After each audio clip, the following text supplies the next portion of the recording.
ఉద్యోగులకు పిఆర్సీ లేదు. ఇప్పుడే నేను చూసిన ఇక్కడికి వచ్చేటప్పుడు నేను హరీష్ రావు గారు ఒక ఏఎస్ఐ మహబూబ్నారాయణ ఆయన పేరేందో సాదిక్ ఖాన్ ఏదో ఉంది, ఖాన్ సాబ్ సాదిక్ అలీ, ఆయన ఇప్పుడే ఒక వీడియో పెట్టిండు. పాపం రిటైర్ అయిందట, 8 నెలలు అయిందట, బుడ్డ పైస వస్తలేదు, పెన్షన్ వస్తలేదు, సత్యపిక్తున్నా, నేను పోతున్నా, రేవంత్ రెడ్డికి వీడియో పెడుతున్నా అని చెప్పి ఆత్మహత్య చేసుకుంటున్నాను ఇప్పుడే వీడియో పెట్టిండు.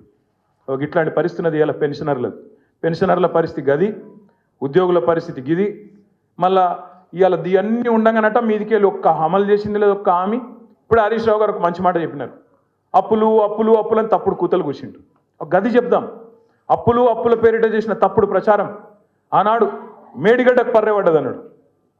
మేడిగడ్డకు పర్రె నేను మొన్న చెప్పినా మళ్ళీ చెప్తున్నా, మేడిగడ్డ ఈరోజు ఒక పెద్ద భూకంపం వస్తే కూడా తట్టుకొని బ్రహ్మాండంగా నిలబడ్డది. 28 లక్షల క్యూసెక్కుల వరద వస్తే కూడా తట్టుకొని నిలబడ్డది. ఇవాళ పడ్డది పర్రె మేడిగడ్డకు కాదు, నీ పుర్రెకు పడ్డది. నీకు బుద్ధి లేదు, నీకు ప్రభుత్వం నడుపుడు చేతనైతే లేదు, దాన్ని రిపేర్ చేసి యాసంగికి నీళ్ళు ఇచ్చే తెలివి లేదు.